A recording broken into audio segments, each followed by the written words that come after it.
I've seen some pretty wild things happen in live house. So I was delirious. I was actually delirious though. Like, I will send you the video. It's hilarious. I look forward to that. My son comes out. He goes, "Mom, what symptoms of sleep deprivation are you currently experiencing?" And I go, "Are you Googling sleep deprivation?" Yeah, he's already on WebMD. He said no. It was so the How to Train a Dragon on Netflix, like the series that they made.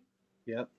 There's an episode that they're talking about. It's the two twins sitting up there talking about sleep deprivation, and he happened to watch it on Monday when I was sleep deprived.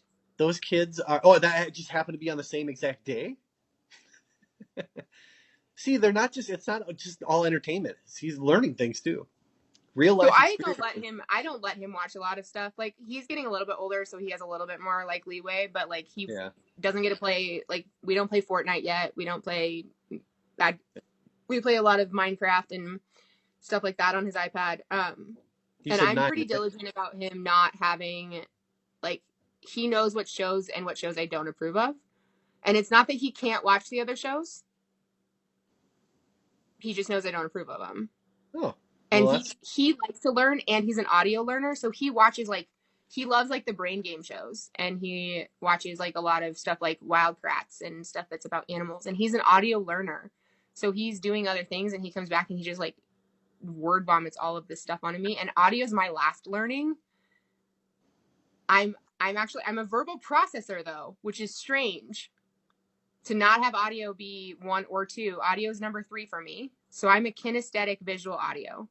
Kinesthetic's the first way I learn, then visual, then audio. Okay.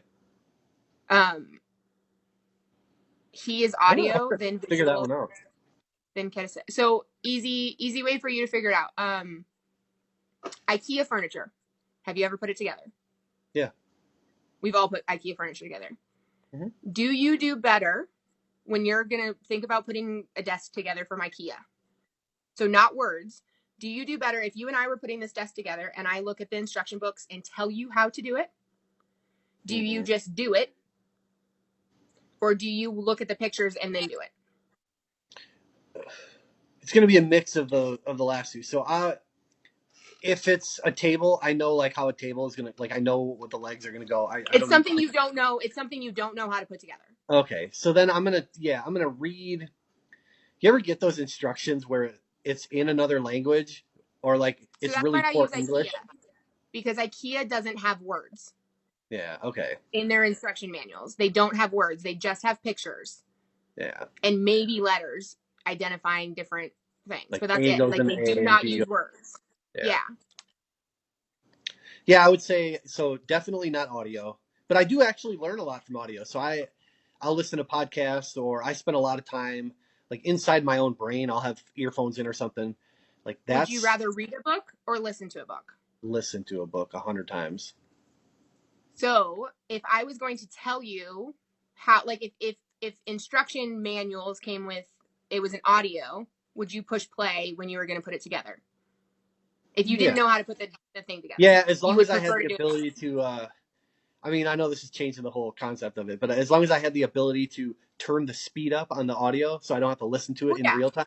But yeah, I'd rather listen to it 100 times over. So, and then question, hi, White Coco. The other question is, like, do you, thanks, 99 Vibes. Do you, like, so when you're in a lecture, like, think about, like, college days when you're in a lecture. You mean like yesterday? How are you today, Coco? Do you take notes? Or do you just listen and you do better if you take notes? Or do you do better if you don't take notes? It's so good, Coco. How are you? I'm still kind of tired. I didn't sleep Sunday or Monday. I was awake for 40 hours, so I feel like I'm still, like, catching up. So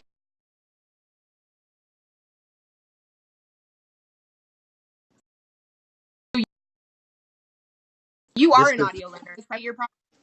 Meaning that you have to hear to learn? Thank you, Coco. So when you're like explaining it to me, I can't, the more I look, I can't hear you. So I will like look inside my brain while you're telling me the story. And then I kind of process it like that. So you are, I guarantee you that audio is, if it's not your first, it's your second. Audio learners as a first are very, very rare. They're the least, like, it's the least common. Did you do really well in school or did you struggle in school?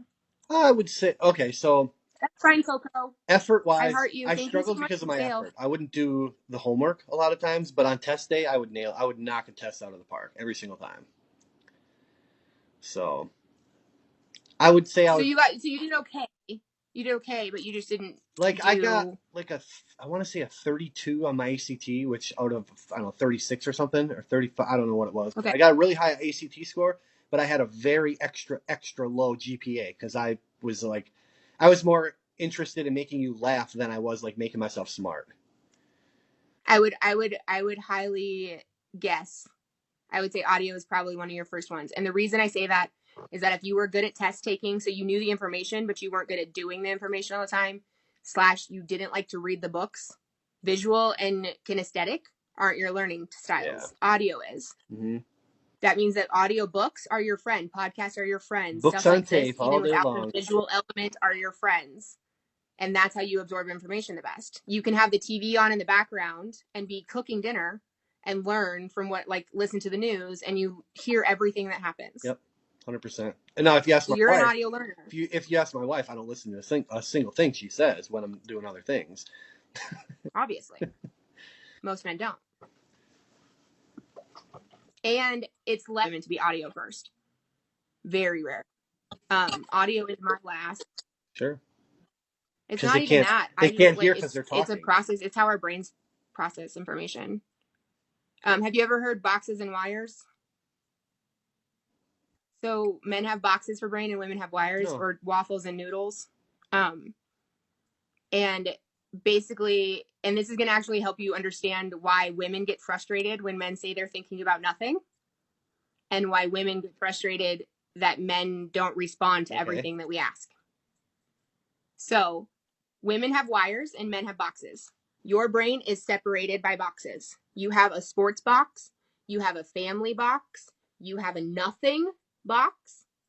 You have a house box. You have a chore box. You have a work box. They are all separate entities. There might be like one big box like sports, like you have to be in the sports box, but even inside that sports box, you have a baseball box and a football box and a this box and whatever. So men's favorite box to hang out in their brain is nothing. They love their nothing box. There is nothing in this box. They open it and they comfortably, there's not a chair, there's not a TV, there's literally nothing going on. They sit in this box and they are content as content could be with nothing but their box. Right? Women have a nothing wire. I can agree with that. We have a ball of wires. My nothing wire touches all of my other wires. So I can't think about nothing because that nothing wire is touching laundry and sports and kids and this and that and whatever. So the wires are all intertwined. Men, however, like, so if I say, what are you thinking about? You say nothing. Or when you're watching the football game or the basketball game and I say, hey, can you take out the trash? And you say yes, or I have to ask it twice, it's because you had to close that box and gently put it back where it belongs so that it doesn't touch anything else, because that's the only box that it touches. And then you have to go find, okay, what did you just ask? It's trash. So I have to like put, the sports game is on. So you go, what? And that what is you closing that box, putting it away. You heard what she said, going and finding that box, opening it and saying yes. And then to go back to sports, you have to close that box, put it away, and go find your sports box again. So women don't understand that men don't think like women. Men think in boxes. My numbers are I think I have only bots in here, just so you know. Yeah. There's like 60 people in here. There's like maybe 2.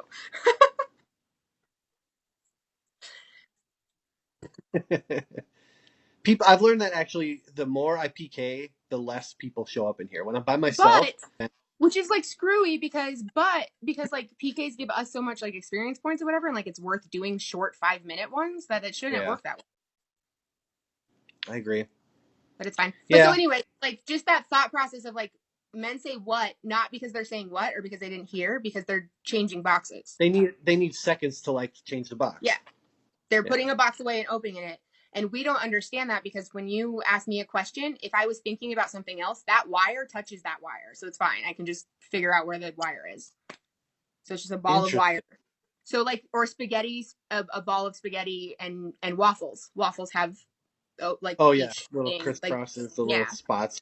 So they have each opening. And spaghetti, a ball of spaghetti though, doesn't have any openings. That's a really good analogy. That's pretty. Yeah, I can agree with that 100%. And it's like also, you said, like having to ask me twice to do something, because I'll make the conscious thought. I go, okay, she wants me to take care of that, and I'll actually look right at it. I'll know exactly. Yep. And then I grab my lunchbox. I go, go to work, or I go do whatever, and then the trash just sat there, and she's like, she either took it out or she's mad. So here's the other side of that though. Women need to learn how to better communicate, because when we say something, we intercept it the way that we would, like if I say, hey, can you take the trash out? I mean, can you take the trash out right now? But I didn't say right now. I just said, can you take the trash out? And in 5 minutes, you haven't done it. I'm angry at you because you didn't take the trash out and I asked you to. So women need to say, can you take out the trash right now? Because if I would add the words right now, the answer is actually a yes or a no to my actual question. Can you take the trash out? If I say, can you take the trash out? And you say yes, that could mean right now or 30 minutes after the game. Or after the game or whatever. I said, yes, I'm willing to take it out. I will take it out. It's just not going to be right now. So women need to ask, can you take the trash out in the next 5 minutes? And then if the answer is no, accepting that the answer is no. And men need to be better about like, yes, I will take the trash out. The answer is never no. I've learned that. But I'm just saying that like. Don't ever tell her no. Just like don't ever tell you no.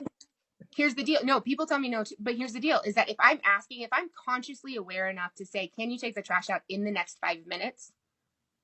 I'm consciously aware that the answer might be no, and I have to accept it because I ask it in a conscious way. Oh, okay. Because if I ask, can you take the trash out? The answer can be no. Or you feel like it can never be no. It's always yes. But I didn't ask you a specific question. There was no time frame. There was no like there was no expectations verbalized. Yeah. And if you don't verbalize your expectations, you cannot be mad at somebody for not meeting your expectations. I agree with that 100%.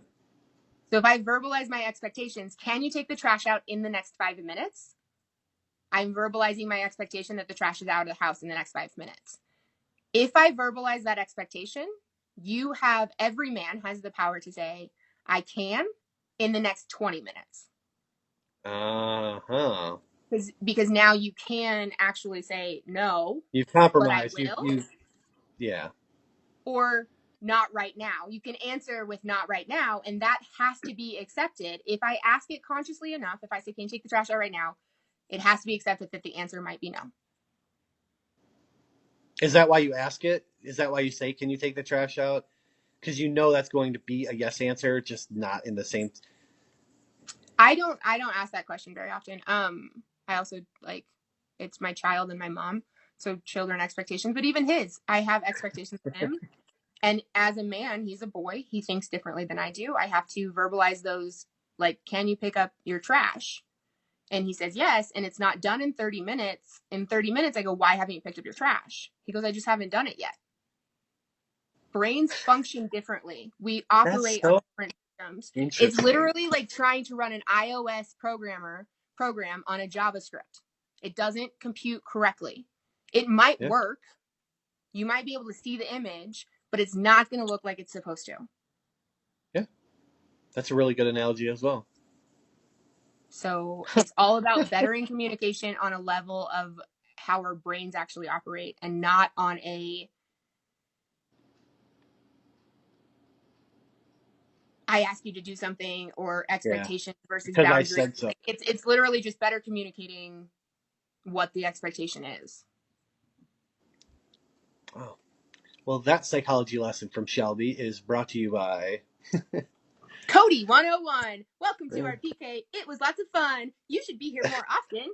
We like to be silly. Occasionally I go into coach mode, and that's just, I don't have